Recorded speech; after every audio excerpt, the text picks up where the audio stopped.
நீர் எம்மையும் கனிவாய் காத்தருளும்.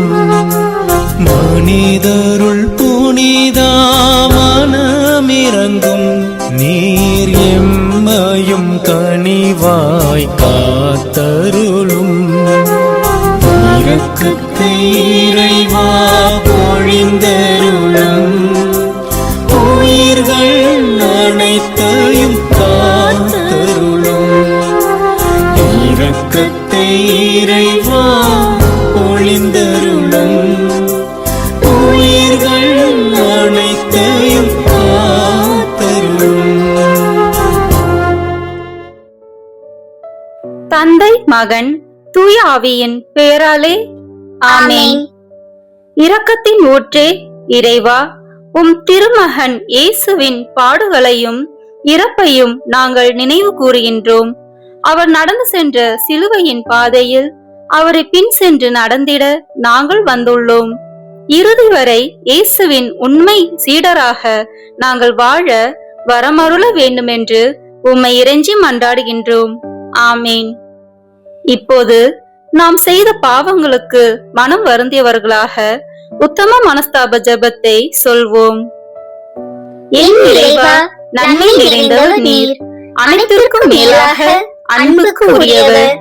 என் பாவங்களால் உம்மை மனநோக செய்துவிட்டேன்.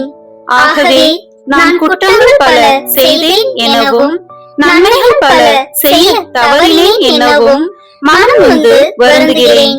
உமது அருள் துணையால் நான் மனம் திரும்பி இனிமேல் பாவம் செய்வதில்லை என்றும் பாவத்துக்கு ஏதுவான சூழ்நிலைகளை விட்டு விலகுவேன் என்றும் உறுதி கொடுக்கிறேன்.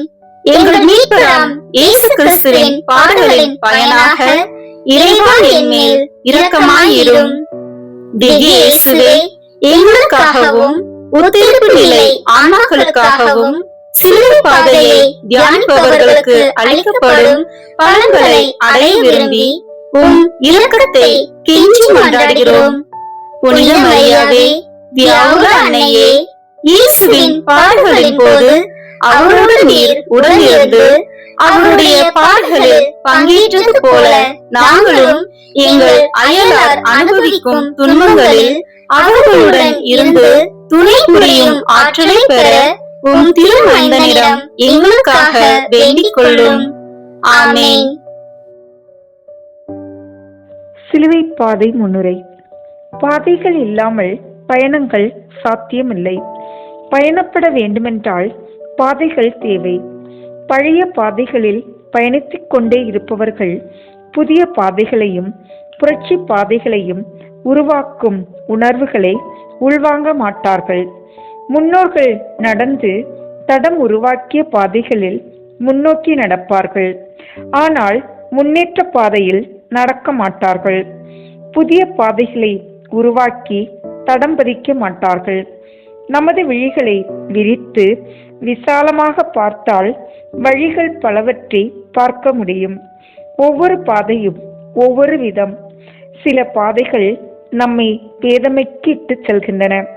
சில பாதைகள் நம்மை பேதலிக்க அழைத்து செல்கின்றன. சில பாதைகள் நம்மை மேதையாக்க வழிகாட்டுகின்றன. சில பாதைகள் நம்மை மேம்பாட்டிற்கு அழைத்து செல்கின்றன. ஆனால் இயேசுவின் சிலுவை பாதை வருத்தமான பாதையாக இருந்தாலும் வாழ்வில் திருத்தங்களை ஏற்படுத்திய பாதை. இன்னல்கள் நிறைந்த இடுக்கமான பாதையாக இருந்தாலும் இன்பங்களுக்கு நம்மை இட்டு செல்லும் இன்பமான பாதை.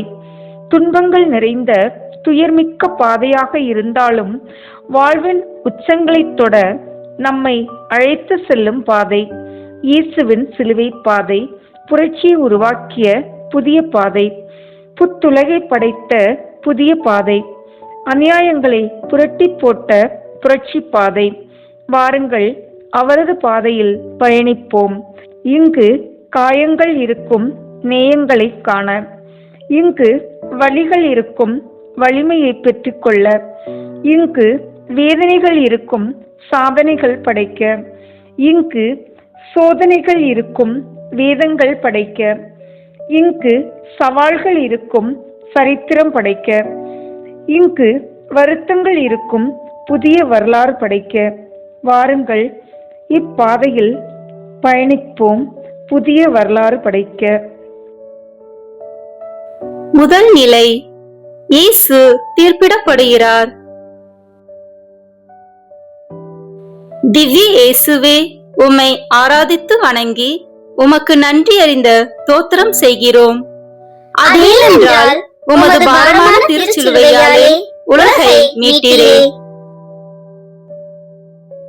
இறைவார்த்தை.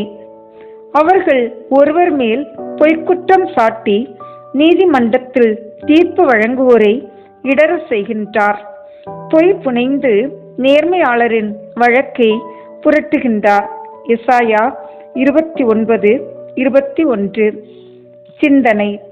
இயேசுவை தீர்ப்பிடுவதற்கும் அவரை தீர்த்து கட்டுவதற்கும் தீர்மானங்களை அவர்களால் எளிதாக தீர்க்கமாக எடுக்க முடியவில்லை. ஏனென்றால் இயேசுவிடம் எந்த தவறையும் அவர்களால் கண்டுபிடிக்க முடியவில்லை.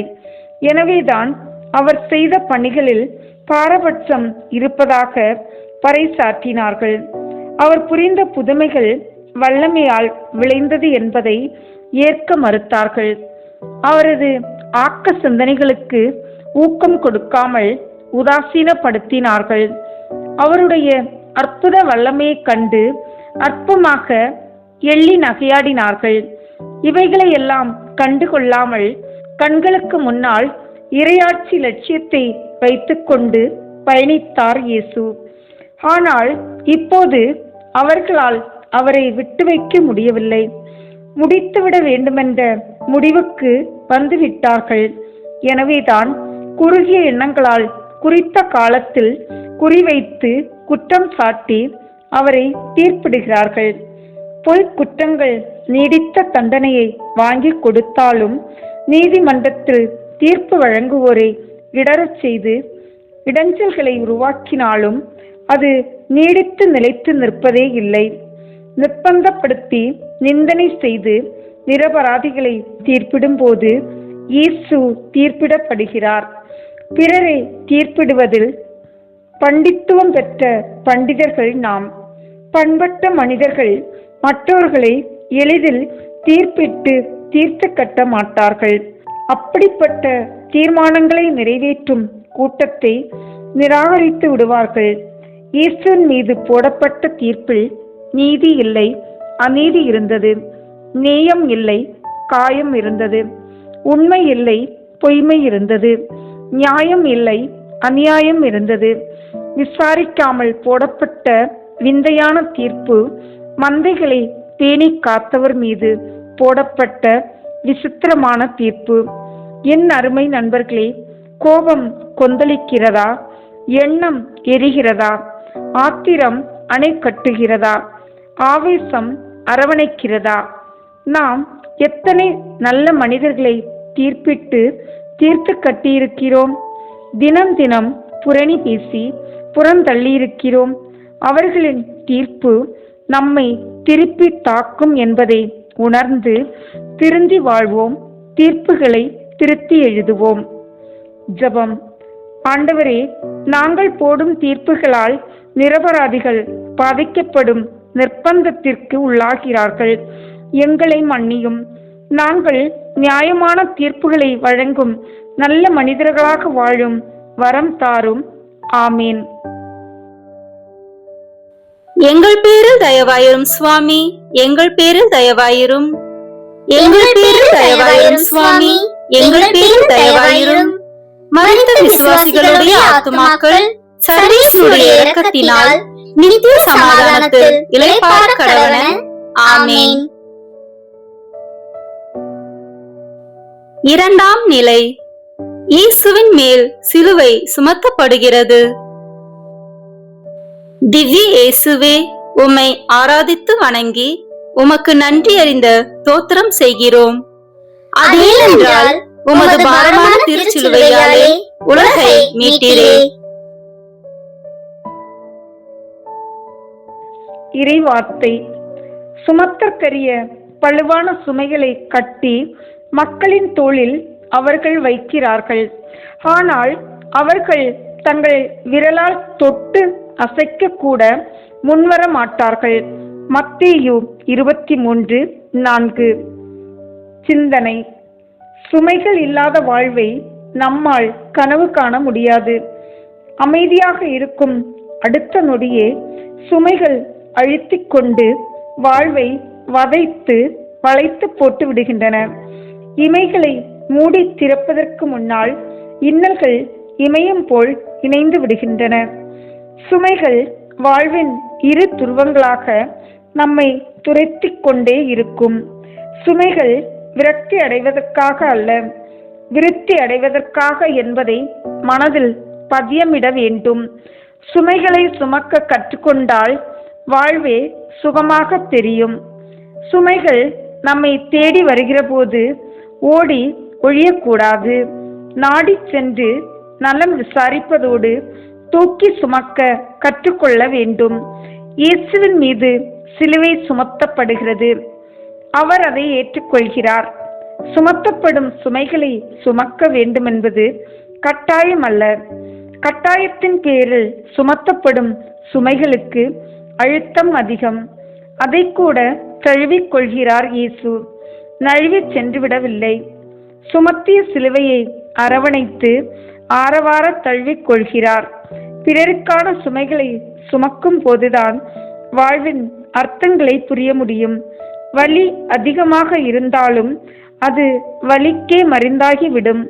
இயேசு சுமந்த பாரமான சிலுவை அவருக்கான சிலுவை அல்ல, அது நமக்கான, நமது பாவத்துக்கான சிலுவை. அதை சுமப்பதில் இயேசு சுகம் கண்டார். பாசமான நண்பர்களே, சாலையில் கிடக்கும் கல்லை எடுத்து எதற்காக தலையில் சுமக்க வேண்டும்? வேலியில் போகும் ஓணானை பிடித்து ஏன் மடியில் போட வேண்டுமென்றெல்லாம் வேதாந்தம் பேசி வேதம் ஓதுகிறோம். சித்தாந்தம் பேசி சிந்தனையாளர்கள் என காட்டிக்கொள்கிறோம். தேவையற்றவைகள் நமக்கு தேவையில்லை, அதற்காக சேவையும் தேவையில்லை என்று ஒதுக்குவதும் சுயநலத்தின் வெளிப்பாடுகள். எனவே நாம் பிறர் சுமைகளை சுமக்கும் சுமை தாங்கிகளாய் வாழ்வோம்.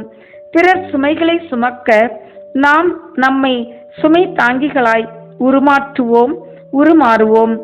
பிறர் சுமைகளில் பங்கெடுப்பது பாரம் அல்ல, அது பாசத்தின் பகிர்தலின் வெளிப்பாடு என்பதை உணர்ந்து வாழ தொடர்ந்து பயணிப்போம். ஜெபம். ஆண்டவரே, நாங்கள் எங்கள் சுமைகளை மட்டுமல்ல பிறரின் சுமைகளையும் சுமந்து வாழ்வின் அர்த்தங்களை ஆழமாய் புரிந்து கொள்ளும் வரம் தாரும். ஆமீன். எங்கள் பேரில் தயவாயிரும் சுவாமி, எங்கள் பேரில் தயவாயிரும். எங்கள் பேரில் தயவாயிரும் சுவாமி, எங்கள் பேரில் தயவாயிரும். மரித்த விசுவாசிகளுடைய ஆத்துமாக்கள் சர்வேஸ்வருடைய இரக்கத்தினால் நித்திய சமாதானத்தில் இளைப்பாற கடவன. ஆமீன். மூன்றாம் நிலை. இயேசு முதல் முறையாக கீழே விழுகிறார். திவ்ய இயேசுவே, உம்மை ஆராதித்து வணங்கி உமக்கு நன்றி அறிந்த தோத்திரம் செய்கிறோம். அதேனென்றால் உமது பாரமான திருச்சிலுவையாலே உலகை மீட்டீரே. இறைவார்த்தை. செல்வர் தடுமாறினால் நண்பர்கள் தாங்குவார்கள். எளியோர் விழும்போது நண்பர்களும் சேர்ந்து தள்ளிவிடுவார்கள். சீராக் 13:21.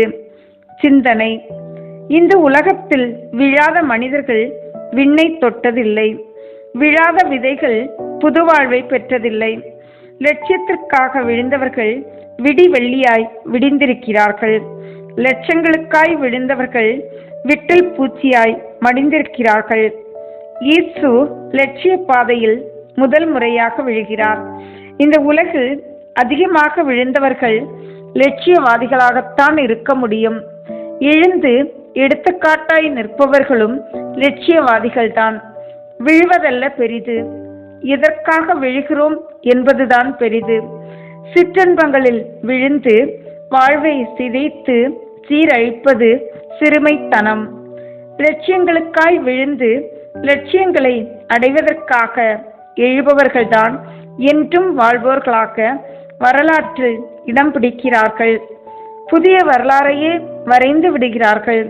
புதிய பாதைகள் பிறக்க வேண்டுமென்றால் புரட்சி பயணத்தில் விழுந்தேயாக வேண்டும். பலவீனங்களை பாலங்களாகவும் பலமாகவும் மாற்றாதவர்கள் அப்பலவீனங்களினாலேயே விழுந்து மடிந்து போகிறார்கள். இயேசு விழுந்தது புதிய பாதைக்காக, புரட்சி பாதைக்காக. சிலுவை பாதை சிகரம் தொட்டிருக்கிறது என்றால் விழுந்து எழுந்ததால் தான் என்பதை எல்லோரும் புரிந்து கொள்வோம். உணர்வுள்ள உறவுகளே, வாழ்வில் விழுவது இயற்கைதான். அதுதான் வாழ்வின் இயல்பு. அதற்காக விழுந்து விட்டோம் என்று மீண்டும் விரக்தியில் விழக்கூடாது. விரக்தியை விரட்டிவிட்டு மீண்டும் விருட்சமாய் எழ வேண்டும். தோல்வி அடைந்து விட்டோம் என்று வாழ்வில் சோக முகவரியோடு வலம் வரக்கூடாது. நலம் பெற்ற மனிதர்களைப் போன்று நாளும் நடமாட கற்றுக்கொள்ள வேண்டும். விழுந்து விட்டேன், என்னை தூக்கிவிட யாரும் இல்லை என்று நாடகமாடக்கூடாது. விழுவதற்கான பலவீனம் இருந்தால் எழுவதற்கான பலம் 2 மடங்காக இருக்கும். லட்சிய பாதையில் யாரும் கரங்கொடுக்க முன்வர மாட்டார்கள். முயற்சியை மூலதனமாய் முன்வைத்து முன்னேற வேண்டுமென்கிற முன்மொழியை கொண்டு எழுந்து நடக்க வேண்டும். இயேசுவை போல் விழுந்தாலும் எழுந்து நடக்க வரம் வேண்டி தியானிப்போம். ஜெபம். எங்கள் நல்ல இயேசுவே, நாங்கள் விழும்போது மீண்டும் விரக்தியில் விழுந்து எங்கள் வாழ்வை அழித்துக் கொள்ளாமல் எழுந்து வாழ்வில் ஒளி வீச வரம் தாரும். ஆமேன். எங்கள் பேரில் தயவாயிரும் சுவாமி, எங்கள் பேரில் தயவாயிரும். எங்கள் பேரில் தயவாயிரும் சுவாமி, எங்கள் பேரில் தயவாயிரும். மரித்த விசுவாசிகளுடைய ஆத்துமாக்கள் சர்வேசுடைய இரக்கத்தினால் நித்திய சமாதானத்தில் இளைப்பாற கடவன. ஆமேன். 4ஆம் நிலை. இயேசு தன் தாயை சந்திக்கிறார். திவ்ய இயேசுவே, உம்மை ஆராதித்து வணங்கி உமக்கு நன்றி அறிந்த தோத்திரம் செய்கிறோம். அதேனென்றால் உமது பாரமான திருச்சிலுவையாலே உலகை மீட்டீரே. இறை வார்த்தை. இயேசு தம் தாயையும் அருகில் நின்ற தம் அன்பு சீடரையும் கண்டு தம் தாயிடம், அம்மா, இவரே உன் மகன் என்றார். யோவான் 19:26. சிந்தனை. அம்மா என்றாலே பிரிந்த உயிரும் திரும்பி வந்து விடுகிறது. உணர்வற்று கிடந்தாலும் உணர்வு உயிர் பெற்று விடுகிறது. அம்மா என்ற வார்த்தையை உச்சரிக்கும் போதே உள்ளத்தில் உவகை ஊற்றெடுக்கிறது. அம்மா என்ற வார்த்தைக்குள் வரமும் தரமும் அதிகமாகவே அடங்கி இருக்கும் அற்புதங்கள். அம்மாவுக்குள்ளே இருக்கும் அன்பை அனுபவிக்க நாம் ஒவ்வொருவரும் கொடுத்து வைத்திருக்க வேண்டும். அம்மாவின் அன்பில் கள்ளம் இருக்காது. அம்மாவின் அன்பில் கபடி இருக்காது. அம்மாவின் அன்பில் கசடி இருக்காது. அம்மாவின் அன்பில் கயமை இருக்காது. அம்மாவின் அன்பில் கருணை இருக்கும். அம்மாவின் அன்பில் கனிவு இருக்கும். அம்மாவின் அன்பில் கரிசனை இருக்கும். அம்மாவின் அன்பில் கருணை இருக்கும். அம்மாவின் அன்பில் காருண்யம் இருக்கும். அம்மா என்றால் ஆறுதல். அம்மா என்றால் தேறுதல். அம்மா என்றால் ஆதரவு. அம்மா என்றால் அரவணைப்பு. பிள்ளைகள் திருமணமாகி அப்பா அம்மா நிலையில் அமர்ந்திருந்தால் கூட அம்மாவின் இதயம் பிள்ளைகளுக்காய் இயங்கிக் கொண்டே இருக்கும்.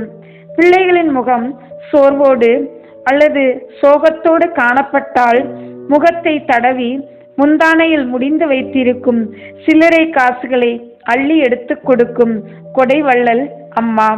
சிலுவை பாதையின் 4வது நிலையில் பயணிக்கும் பாசமிகு நண்பர்களே, சிலுவையின் பாரத்தோடும் கல்வாரி பாதையின் தூரத்தோடும் நம் பாவங்களின் துயரத்தோடும் பாரமான சிலுவையை தூக்கி சுமந்து வந்த இயேசு தன் தாயை சந்திக்கிறார். தாய் தன் மகனை சந்திக்கிறார். 2 உறவுகளின் சந்திப்பு மட்டுமல்ல, 2 உயிர்களின் உயிரான சந்திப்பு. சிதைந்த உடலை பார்க்கிறார் மரியா. சிரசில் அறியப்பட்டிருந்த முள்முடி, சிந்தி வழிந்தோடிய இரத்தம், அனைத்தையும் பார்த்து அலறி போனாலும் அன்பான பார்வையால் அவரை அரவணைத்து, கருணையின் கண்களால் அவரை கண்காணித்து, இயல்பாக தன் இரக்கத்தை வெளிப்படுத்தி கல்வாரி நோக்கி அடியெடுத்து வைக்க ஆற்றல் கொடுத்தார் அன்னை மரியா. தன் பாசத்தால் பாதை மாறிவிடக் கூடாது என்பதை கவனமாக பார்த்து கொண்டார் மரியா. பொது நன்மைக்காக நமது பிள்ளைகள் வீதிக்கு வந்தாலே அவர்களின் மீது கொள்ளும் பாசத்தால் வீட்டிற்கு அழைத்து செல்லும் அம்மாக்களா நாம்? சிந்திப்போம். அப்படி என்றால் நமது மனநிலையை மாற்றி தரணிக்காய் தன் ஒரே மகனை தாரை வார்த்த அன்னை மரியாவைப் போல நமது பிள்ளைகளையும் பொது நலனில் அக்கறை உள்ளவர்களாய் வளர்ப்போம். ஜெபம். ஆண்டவரே, எங்கள் பாசத்தால் பிள்ளைகளின் பொதுநல வாழ்வு பாதை மாறாமல் இருக்கவும், அவர்கள் தங்களை பொது நலனுக்காய் தியாகம் செய்யவும் வரம் தாரும். ஆமேன். எங்கள் பேரில் தயவாயிரும் சுவாமி, எங்கள் பேரில் தயவாயிரும். எங்கள் பேரில் தயவாயிரும் சுவாமி, எங்கள் பேரில் தயவாயிரும். மரித்த விசுவாசிகளுடைய ஆத்துமாக்கள் சர்வேசுடைய இரக்கத்தினால் நித்திய சமாதானத்தில் இளைப்பாற கடவன. ஆமேன். ஐந்தாம் நிலை. இயேசுவின் சிலுவையை சீமோன் சுமக்கிறார். திவ்ய இயேசுவே, உம்மை ஆராதித்து வணங்கி உமக்கு நன்றி அறிந்த தோத்திரம் செய்கிறோம். அதேனென்றால் உமது பாரமான திருச்சிலுவையாலே உலகை மீட்டீரே. இறை வார்த்தை. ஏழை கூக்குரலிடும் போது எவன் காதை பொத்திக் கொள்கிறானோ அவன் தானே உதவிக்காக மன்றாடும் போது எவரும் அவனுக்கு செவி கொடுக்க மாட்டார். நீதிமொழிகள் 21:13. சிந்தனை. கடவுள் மனிதனுக்கு தந்த உள்ளம் ஊனமான உள்ளம் அல்ல. உதவி செய்யும் உயர்ந்த உள்ளம். உதவி செய்ய பதவியோ தகுதியோ தேவையில்லை. மாறாக மனித தகுதியும் உதவி செய்யும் உள்ளமும் இருந்தாலே போதும்.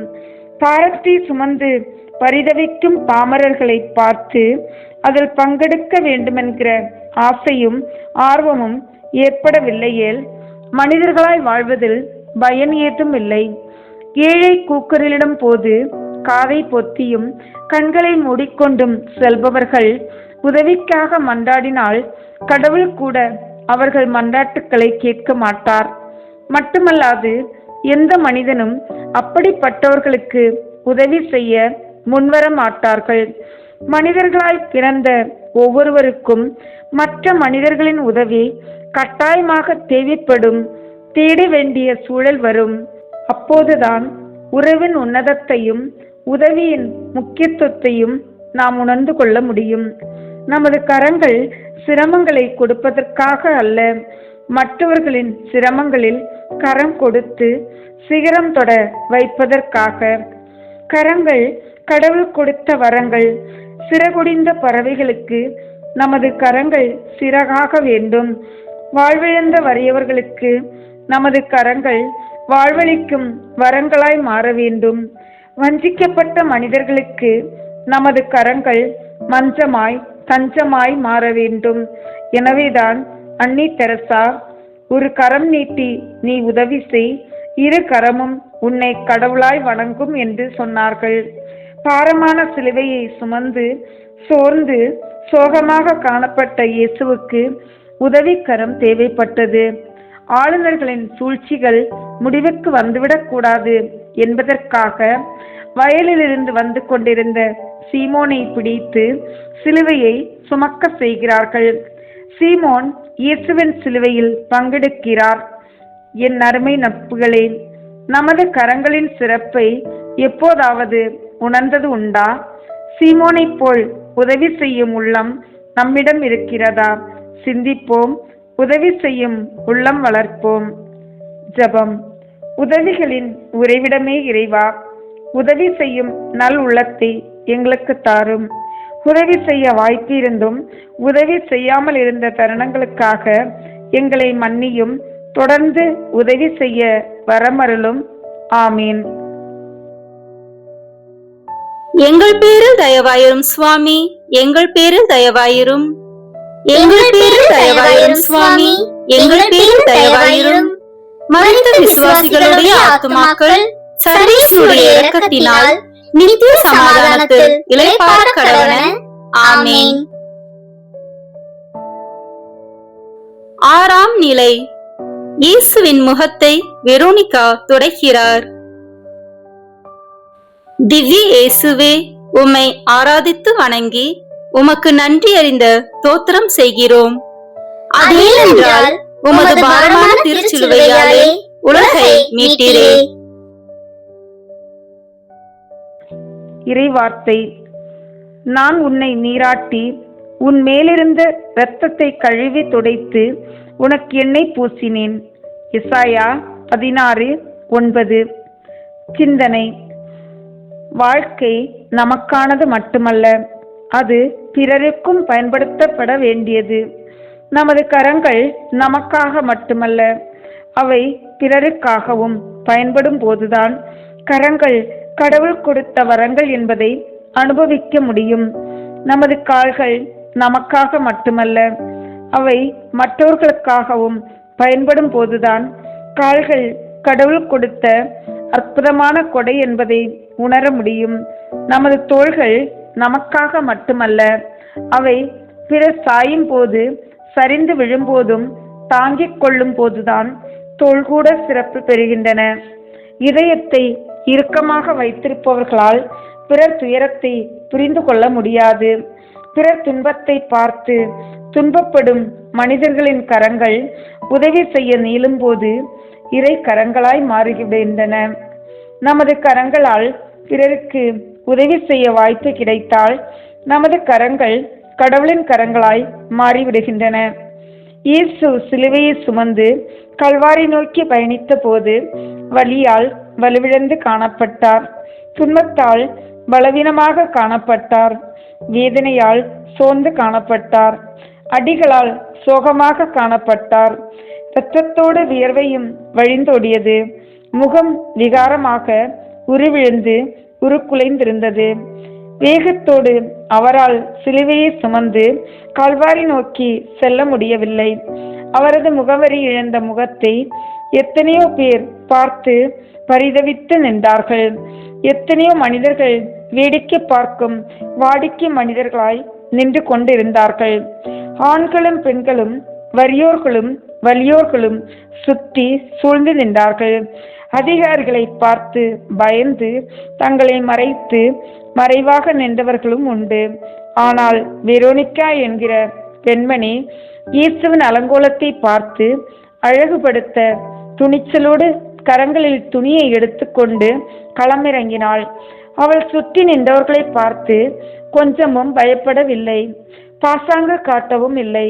கரங்களில் வைத்திருந்த துணியால் துணிச்சலோடு இயேசுவின் முகத்தை துடைத்து முகத்திற்கு முகவரி கொடுத்தார் வெரோனிகா. உதவி செய்வதற்கு அதிகாரத்தை விட துணிச்சல் மிக்க ஆற்றல் வேண்டும். பணத்தை விட குணம் அதிகமாக வேண்டும். சகோதரமே, நம்மிடம் இத்தகைய பண்புகள் இருக்கிறதா? சமூக சாக்கடைகளை துடைக்கும் துடைப்பான்களாக துணிச்சலோடு களமிறங்குவோம். அவைகளை பெற்றுக்கொள்ள இந்நிலையில் ஜெபிப்போம். ஜெபம். ஆண்டவரே, அழுக்குகளை அகற்றுவதற்கு வெரோனிகாவை போல துணிச்சல் மிக்க உள்ளம் தாரும். நல்லவற்றை செய்வதற்கு பயப்படாமல் வாழும் வரமருளும்.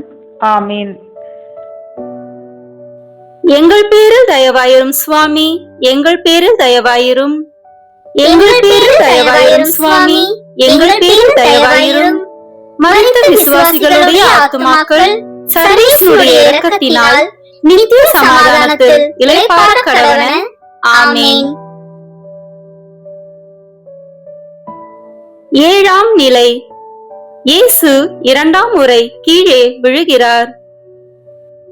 திவ்ய இயேசுவே, உம்மை ஆராதித்து வணங்கி உமக்கு நன்றி அறிந்த தோத்திரம் செய்கிறோம். அதேனென்றால் உமது பாரமான திருச்சிலுவையாலே உலகை மீட்டீரே.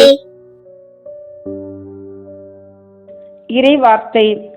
நல்லவர் ஒருமுறை விழுந்தாலும் எழுந்து நிற்பார், பொல்லார் துன்பம் வந்தவுடன் விழுந்து விடுவார்.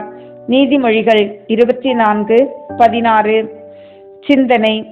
விழுவதும் அழுவதும் மனிதர்களின் இயல்பான பலவீனங்கள்தான்.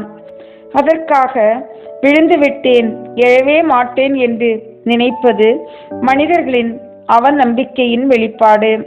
விழுந்து விட்டேன் என்று அழுது ஆர்ப்பாட்டம் செய்வது மற்ற மனிதர்களின் அனுதாபங்களை அபகரித்துக் கொள்ள மனிதர்கள் நடத்தும் நாடகம். நெஞ்சில் கொள்கையையும் இதயத்தில் லட்சியத்தையும் சுமக்கும் மனிதர்கள் எத்தனை முறை விழுந்தாலும் எழுந்து பாதங்களை பலமாய் பதித்து லட்சிய பயணத்தை தொடருவார்கள், லட்சியத்தை தொடுவார்கள். லட்சிய வேட்கையை உயிர் மூச்சாய் கொண்டவர்கள் வேங்கையை போல் வேகமாய் எழுவார்கள். இயேசு 2ஆம் முறையாக தடுமாறி விழுகிறார். ஆனால் அவர் தடுமாறவில்லை. சிலுவை பாதை சிறந்த பாதை என்று தடம் பதிக்கிறார். அடிகளும் அவமானங்களும் அவரை விழச் செய்தன. ஆனால் அடிகள்தான் அடுத்த அடியை அழுத்தமாய் அடியடித்து வைப்பதற்கான ஆற்றலை கொடுத்தது. வலிகளும் அசைமொழிகளும் அவரை வலுவிழக்கச் செய்து 2ஆம் முறையாக விழ வைத்திருக்கலாம். ஆனால் வலிகள் வலிமையை கொடுத்தன. அசைமொழிகள் வாழ்வின் வழிகளை உருவாக்கி சிலுவை மொழிகளாய் சில்லாய்த்தன. தேவையற்ற அழுத்தங்களை மற்றவர்களுக்கு கொடுக்கும் போது அவர்கள் எளிதாய் விழுந்து விடுகிறார்கள். இயேசுவும் அப்படித்தான் விழுந்தார். அழுத்தங்கள் அவரை அமுக்கி போட முடியவில்லை, அவை வாழ்வின் அர்த்தங்களாய் மாறின. உளைச்சல்கள் அவரின் உயிரை பறிக்க முடியவில்லை, அவை புதிய விளைச்சலாய் எழுந்து நின்றன. கவலைகள் அவரை கஷ்டப்படுத்த முடியவில்லை, காவியமாய் அவை காட்சியளித்தன. காரணம், இயேசு விழுந்தார், ஆனால் எழுந்து அடுத்த அடியை பலமாய் பதித்தார். எனவேதான் கல்வாரி கனவை அவரால் நனவாக்க முடிந்தது. விழுந்தே கிடந்திருந்தால் புரட்சி பாதை உருவாக்கியிருக்க முடியுமா? என் அருமை நட்புகளே, இந்நிலையில் நாம் ஆழமாய் அகலமாய் சிந்திப்போம். நாம் அடிக்கடி நமது பலவீனத்தால் பல இடங்களில் விழுந்து கிடக்கிறோம். விழுதாய் நம்மை தாங்க பலர் இருந்தாலும் கரம் தந்து காப்பாற்ற கருணை இதயங்களை கடவுள் நமக்கு தந்துள்ளார். எனவே நாம் பலத்தோடு வாழ்க்கை பயணத்தில் அடியெடுத்து வைப்போம். விழுந்தே கிடப்பது உயிரற்றது, விழுந்தே கிடப்பது உணர்வற்றது. நாம் உயிருள்ள ஆற்றல் மிக்க மனிதர்கள். விழும்போதெல்லாம் எழுந்து நடப்போம். அதற்கான வரமேந்தி பயணத்தை தொடர்வோம், விண்ணை தொடுவோம். ஜெபம். ஆண்டவரே, நாங்கள் விழும்போதெல்லாம் எழுந்து நடக்கும் வரம் தாரும். பலவீனங்களால் விழுந்து கிடப்போர்களை பலப்படுத்தும் கருவிகளாய் மாற எங்களுக்கு ஆற்றல் தாரும். ஆமீன். எங்கள் பேரில் தயவாயிரும் சுவாமி, எங்கள் பேரில் தயவாயிரும். எங்கள் பேரில் தயவாயிரும் சுவாமி, எங்கள் பேரில் தயவாயிரும். மரித்த விசுவாசிகளுடைய ஆத்துமாக்கள் சர்வேஸ்வருடைய இரக்கத்தினால் நித்திய சமாதானத்தில் இளைப்பாற கடவன. ஆமீன். 8ஆம் நிலை.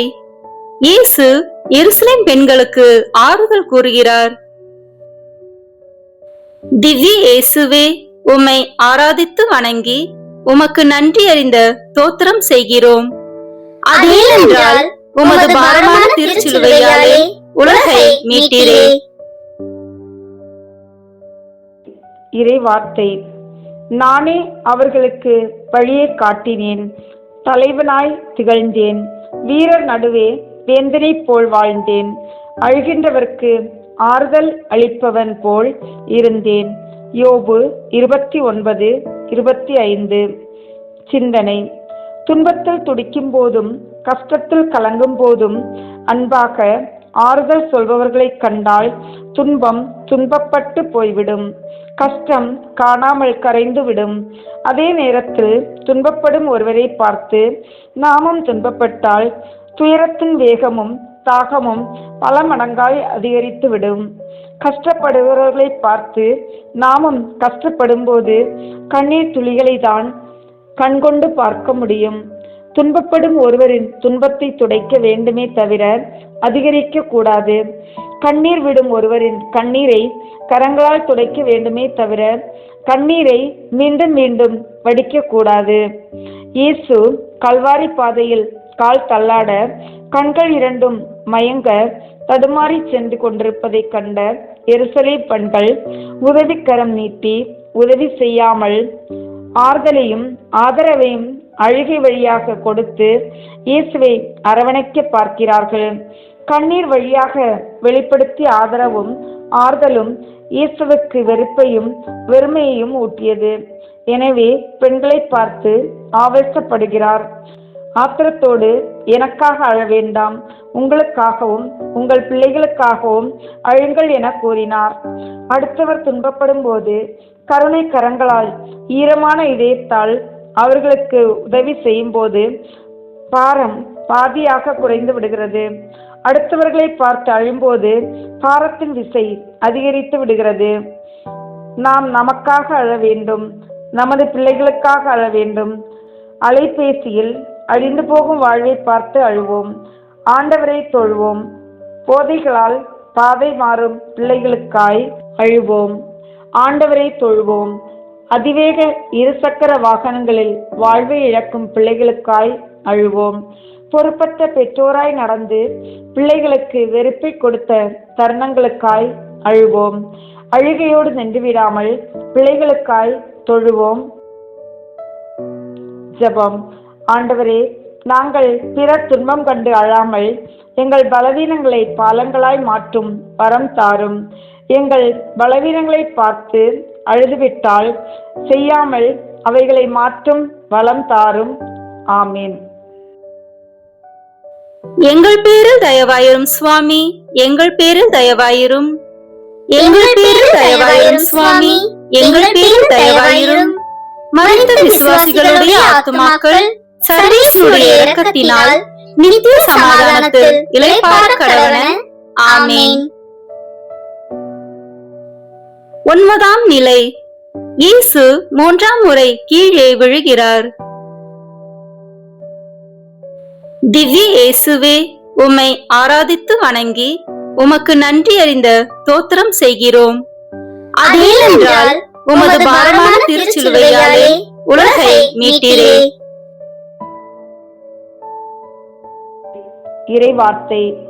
நான் தடுக்கி விழுந்தபோது அவர்கள் ஒன்று கூடி மகிழ்ந்தனர், எனக்கு எதிராய் ஒன்று சேர்ந்தனர். யாவென்றும் அறியாத என்னை சின்னா பின்னமாக்கி உயரது பழித்துரைத்தனர். திருப்பாடல் 35:15. சிந்தனை. உயரங்களை எட்டி பிடிக்க நினைப்பவர்கள் அரண்மனைக்குள்ளே அமர்ந்திருந்தால் போதாது, தரையில் இறங்கி தடங்களை உருவாக்க வேண்டும். தடம் பார்த்து நடப்பவர்களைப் போல் சாதாரண மனிதர்களாக இருந்தால் தடம் பதிக்க முடிவதில்லை. தடம் பதிக்க வேண்டுமென்றால் தடைகளை தாண்ட வேண்டும், தடைகளையும் தீண்ட வேண்டும். லட்சியங்களை தொட வேண்டுமென்றால் அலட்சியங்களை அகற்றிவிட்டு அவமானங்களை அரவணைத்து வெகுமானங்களாக மாற்ற வேண்டும். அடிபட்டால் வலிக்குமென்று தெரிய வேண்டுமென்றால் அடிகளை வாங்கி பழகி கொள்ள வேண்டும். பசியின் கொடுமையை அனுபவிக்க வேண்டுமென்றால் சில நாட்கள் பட்டினி கிடந்தே ஆக வேண்டும். தேர்வில் நல்ல மதிப்பெண்கள் வேண்டுமென்றால் கடினமாக கண் துஞ்சாது படிக்க வேண்டும். விழுகின்ற போதுதான் எழுந்தே ஆக வேண்டுமென்கிற வேட்கை வேர்பிடிக்கும். இயேசு 3ஆம் முறையாக கீழே விழுகிறார். விழுவது அவருக்கு புதிது ஒன்றுமல்ல. 2 முறை ஏற்கனவே கல்வாரி பாதையில் கால் தடுமாறி விழுந்தார். அந்த இடத்தில் அப்படியே அவர் கிடக்கவில்லை, எழுந்து கல்வாரியை நோக்கி பயணித்தார். 3வது முறை உள்ளமும் உடலும் சோர்ந்தவராக சோர்வோடும் சோகத்தோடும் விழுகிறார் இயேசு. ஆனாலும் லட்சிய தாகமும் வேகமும் கொஞ்சம் கூட குறைபடாமல் குத்தாமல் மீண்டும் எழுந்து எழுச்சி பயணம் மேற்கொள்கிறார் இயேசு. விழுவது எவ்வளவு யதார்த்தமோ அதுபோல எழுவதும் நிதர்சனமான உண்மை என்பதை உலகிற்கே சொல்லித் தருகிறார் இயேசு. இச்சிலுவை பாதையில் சிந்தை வருந்தி பாடுகளை சிந்திக்கும் என் அருமை நட்புகளே, நாமும் பல இடங்களில் பலமுறை விழுகிறோம். எழுந்து நடக்க வேண்டும், மீண்டும் பாவ பழக்க வழக்கங்களில் விழக்கூடாது என்கிற ஆசையும் ஆர்வமும் இருந்தாலும் அடுத்த நொடியே விழுந்து வாழ்வை தொலைத்து விடுகிறோம். எப்போதும் இன்பம் இருந்தால் துன்பத்தை தெரிந்து கொள்வது எப்படி? எப்போதும் ஒளி இருந்தால் இருளை தெரிந்து கொள்வது எப்படி? ஒருபோதும் விழாமல் இருந்தால் எழுவது பற்றியும் தெரியாமல் போய்விடும். எனவே விழுந்து விட்டோம், எழமாட்டோம் என்று நினைக்க கூடாது. எழுவோம், இயேசுவை போல லட்சிய பயணத்தை தொடர்வோம். ஆமீன். ஜெபம். இரக்கம் நிறைந்த இயேசுவே, நாங்கள் எத்தனை முறை விழுந்தாலும் எழுந்து லட்சியங்களை தொடும் வரமருளும். ஆமீன். எங்கள் பேரில் தயவாயிரும் சுவாமி, எங்கள் பேரில் தயவாயிரும். எங்கள் பேரில் தயவாயிரும் சுவாமி, எங்கள் பேரில் தயவாயிரும். மரித்த விசுவாசிகளுடைய ஆத்துமாக்கள் சர்வேஸ்வருடைய இரக்கத்தினால் நித்திய சமாதானத்தில் இளைப்பாற கடவன. ஆமீன். 10ஆம் நிலை. இயேசுவின் ஆடைகளை களைகிறார்கள். திவ்ய இயேசுவே, உம்மை ஆராதித்து வணங்கி உமக்கு நன்றி அறிந்த தோத்திரம் செய்கிறோம். அதேனென்றால் உமது பாரமான திருச்சிலுவையாலே உலகை மீட்டீரே. இறைவார்த்தை. என் ஆடைகளை தங்களிடையே பங்கிட்டுக் கொள்கின்றனர், என் உடையின் மேல் சீட்டு போடுகின்றனர். திருப்பாடல் 22:18. சிந்தனை. ஆடை என்பது மனிதனின் ஆடம்பர அலங்கார பொருள் அல்ல. ஆடை என்பது மனிதனின் அத்தியாவசிய அடிப்படை தேவைகளுள் ஒன்று. ஆடை என்பது மானத்தை மறைக்கும் கவசம். ஆடை என்பது மானுட நாகரிகத்தின் நல்பரிசு. ஆடை இல்லாதவனுக்கு ஆடை கொடுங்கள் என்று திருவாய் மலர்ந்த இயேசுவின் ஆடைகளை அவிழ்த்து அவமானப்படுத்துகிறார்கள். அந்தரங்கத்தை மறைக்கும் ஆடையை அழித்து விட்டால் அவமானத்தால் தலையிருந்து விடுகிறான் மனிதன். தன்னந்தனியாக இருக்கும்போது தானாக ஆடை அவிழ்ந்து விட்டாலே அவமானம் நம்மை ஒட்டி கொள்கின்றது. அடுத்தவர்களுக்கு முன்னால் ஆடை அவிழ்ந்து விட்டால் அவமானத்தால் ஓடிவிடுவான் மனிதன். ஆனால் அவமானத்தை அனுபவித்து வலியால் துடிப்பதையும் துன்பப்படுவதையும் பார்த்து ரசிப்பதற்காக இயேசுவின் ஆடைகளை அவிழ்த்து போட்டு ஆனந்தமடைகிறார்கள். அடுத்தவர்களுக்கு முன்னால் ஆடைகளை அவிழ்த்து போட்டு அவமானப்படுத்த பார்க்கிறார்கள். ஆனால் இயேசு அவமானமாக நினைக்காமல் லட்சிய பயணத்தில் சவாலாக நினைக்கிறார். லட்சிய பயணத்தை முடக்கி போட வேண்டுமென்று முயற்சி செய்கிறார்கள் என்பது இயேசுவுக்கு தெரியும். ஆடை அவிழ்க்கப்பட்ட இயேசு முடங்கிவிடக் கூடாது, இது ஒரு முட்டுக்கட்டையாய் அமைந்துவிடக் கூடாது என்ற தெளிவோடும் தெரிவோடும் சிலுவையை மீண்டும் தூக்கி கொண்டு ஆற்றலோடு அழுத்தமாய் அடுத்த அடியை எடுத்து வைத்து அயராமல் நடக்கிறார். இயேசுவின் லட்சிய பயணத்தில் அவமானங்கள் 1000 ஏற்பட்டாலும் ஆடையை அவிழ்த்து போட்டது அவமானத்தின் உச்சம்தான். ஆனால் வாழ்வை துச்சமென கருதி சுற்றி நின்றவர்கள் ஆச்சரியப்படும் அளவுக்கு, அவர்களுக்கு ஆத்திரம் வரும் அளவுக்கும் சிலுவையை சுமந்து போகிறார். சிலுவை பாதையில் பயணிக்கும் என் அருமை நண்பர்களே, நாம் உடுத்தி இருக்கும் அவமான ஆடைகள் ஏராளம். நமக்காக நாம் உடுத்தி இருக்கும் அவமான ஆடைகளுக்காக இயேசுவின் ஆடைகள் உரியப்பட்டன.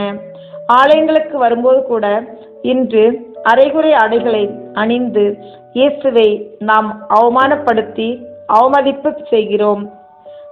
அடுத்தவர்களை பற்றி அவதூறு பேசி அவப்பெயரை உருவாக்கும் போது இயேசுவின் ஆடைகள் உரித்தெடுக்கப்படுகின்றன. ஆடை இல்லாதவர்களுக்கு ஆடை கொடுக்காமல் அவர்களை அவமதிப்போடு நடத்துகின்ற போது இயேசுவின் ஆடைகள் அவிழ்க்கப்படுகின்றன. எனவே சகோதரமே, உடலில் உடுத்தும் ஆடையை அழகாய் அம்சமாய் அணிவோம். உணர்வில் கிடக்கும் எண்ணங்களை நல்ல உயர்தர ஆடைகளால் பறித்து கொள்வோம். ஜெபம்.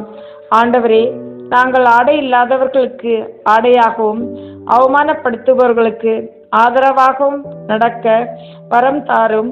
ஆமீன்.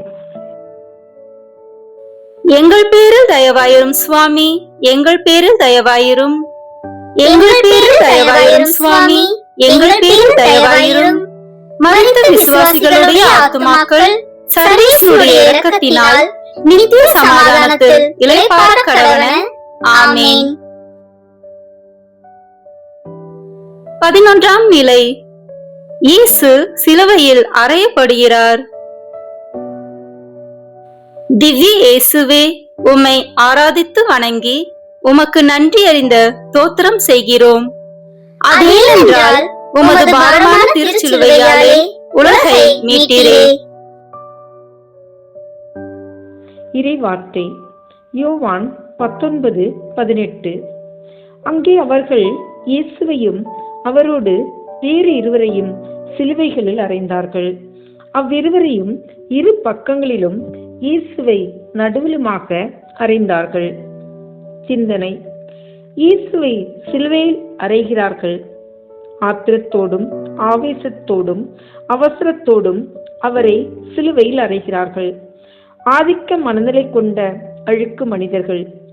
அவர்களின் ஆதிக்க மனநிலையும் அழுக்கான எண்ணங்களையும் அறைந்து அழித்திருக்க வேண்டும். அதற்கு பதிலாக அப்பழுக்கற்ற இயேசுவை அறைந்து ஆத்திரத்தை தணிக்கிறார்கள். அவர்களின் மனச்சான்றையும் மனசாட்சியையும் தணிக்கை செய்திருக்க வேண்டும். ஆனால் எந்த மன உறுத்தலும் உளைச்சலும் இல்லாமல் சிலுவையில் அறைகிறார்கள். பாசமிக்கவர்களே, நாமும் பல நேரங்களில் அப்பழுக்கற்ற அப்பாவி மக்களை இப்படித்தான் அறைகிறோம் என்பதை ஒத்துக்கொள்வோம். நமது ஆதிக்க மனநிலையும் அழுக்குகளையும் அறைந்து அப்பழுக்கற்றவர்களாக வாழ்வோம். ஜெபம். இயேசுவே, எங்கள் பலவீனங்களை அறையும் வரம் தாரும். ஆமீன். எங்கள் பேரில் தயவாயிரும் சுவாமி, எங்கள் பேரில் தயவாயிரும். எங்கள் பேரில் தயவாயிரும் சுவாமி, எங்கள் பேரில் தயவாயிரும். மரித்த விசுவாசிகளுடைய ஆத்துமாக்கள் சர்வேஸ்வருடைய இரக்கத்தினால் நித்திய சமாதானத்தில் இளைப்பாற கடவன. ஆமீன். 12ஆம் நிலை. இயேசு சிலுவையில் மரிக்கிறார். திவ்ய இயேசுவே, உம்மை ஆராதித்து வணங்கி உமக்கு நன்றி அறிந்த தோத்திரம் செய்கிறோம். அதேனென்றால் உமது பாரமான திருச்சிலுவையாலே உலகை மீட்டீரே. இறைவார்த்தை திருப்பாடல் 63:1. கடவுளே, நீரே என் இறைவன், உம்மையே நான் நாடுகிறேன். என் உயிர் உம்மீது தாகம் கொண்டுள்ளது. நீரின்றி வறண்ட தரிசு நிலம் போல என் உடல் உமக்காக இயங்குகின்றது. சிந்தனை: இயேசுவின் உயிர் உடலை விட்டு பிரிகின்றது. சிலுவையில் உயிர் விடுகிறார் இயேசு. உலக உயிர்கள் வாழ்வதற்காக அவரது உயிரை உலகிற்கு கொடுக்கிறார் இயேசு. உயிருக்கு மதிப்பும் மரியாதையும் உண்டு. உயிர் என்பது வெறுமனே காற்று மட்டுமல்ல, கடவுளின் உயர் பரிசுதான் மனித உயிர். உயிரை மாய்த்துக் கொள்வதற்கும் உயிர்களை எடுப்பதற்கும் நமக்கு உரிமை இல்லை. உயிரை கொடுப்பதற்கு உரிமை உண்டு. இயேசுவின் உயிர் உலகத்திற்கே உயிராகவும் உயர்வாகவும் மாறியது. அவரது உயிர் உலகை வாழ வைத்தது. உயிர் வாழ்வது நமக்காக மட்டுமல்ல, நமது உயிர் அனைவருக்கும் ஆனது. அனைத்துலகிற்கும் உயிர்விட்ட இயேசு அனைத்து உயிர்களிலும் வாழ்வது போல நாமும் வாழ வேண்டுமென்றால் உயிரை மற்றவர்களுக்காய் விட வேண்டும். அப்படியென்றால் இவ்வுலகிலிருந்து நாம் ஒரு நாளும் விடைபெற மாட்டோம். பிறருக்காய் உயிர் வாழ்வோம், உயிரை வழங்குவோம். ஜெபம். ஆண்டவரே, பிறருக்காய் உயிர் வாழும் உயர் மனதை தாரும். ஆமீன்.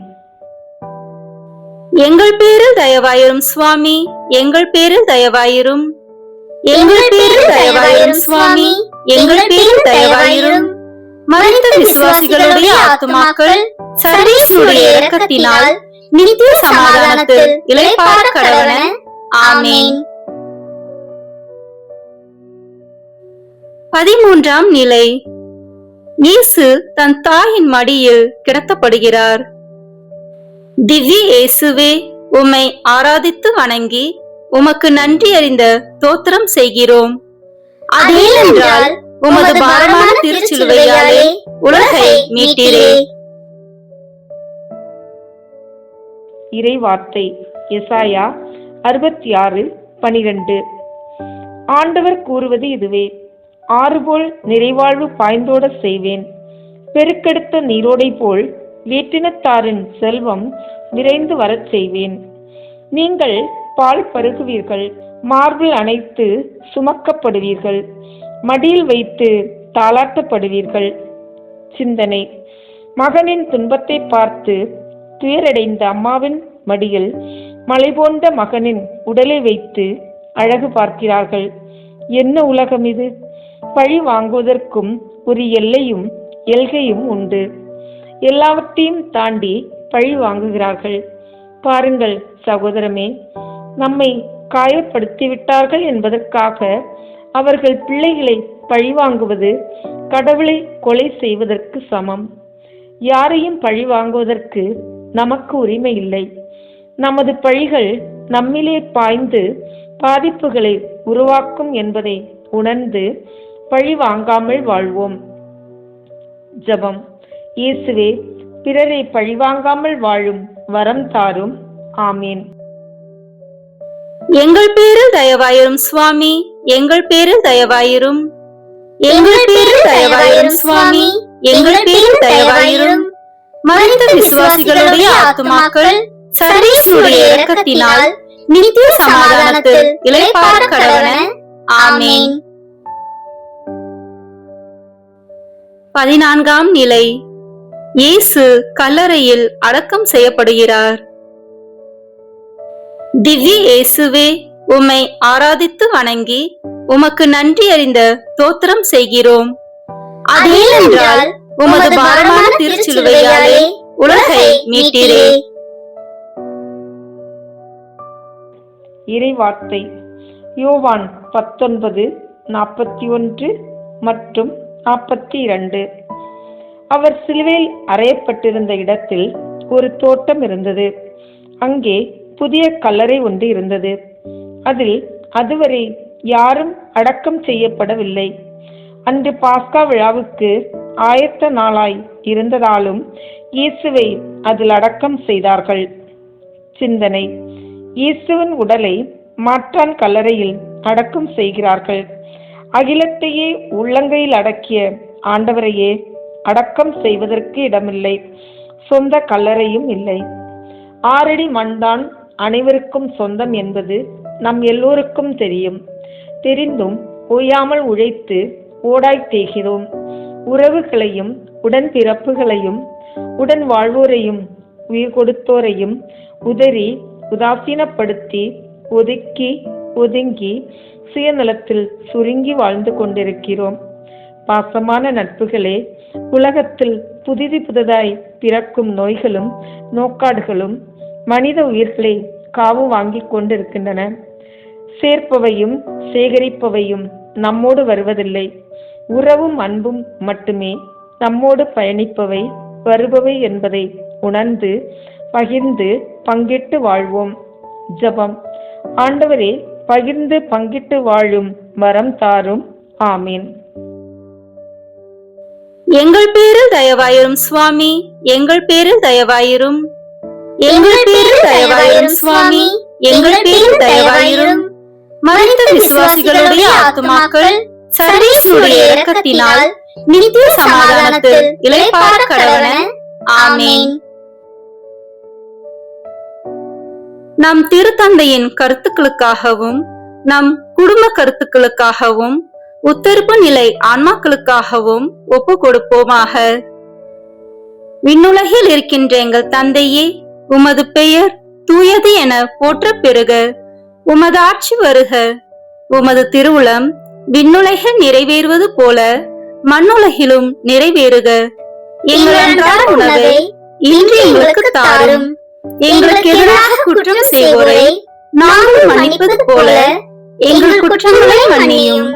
எங்களை சோதனைக்கு உட்படுத்தாதேயும் தீமையிலிருந்து எங்களை விடுவித்தருளும். ஆமென்.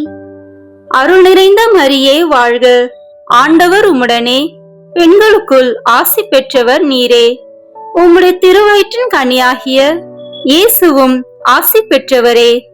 புனித மரியே, இறைவனின் தாயே, பாவிகளாய் இருக்கிற எங்களுக்காக இப்பொழுதும் எங்கள் இறப்பின் வேளையிலும் வேண்டிக் கொள்ளும். ஆமென்.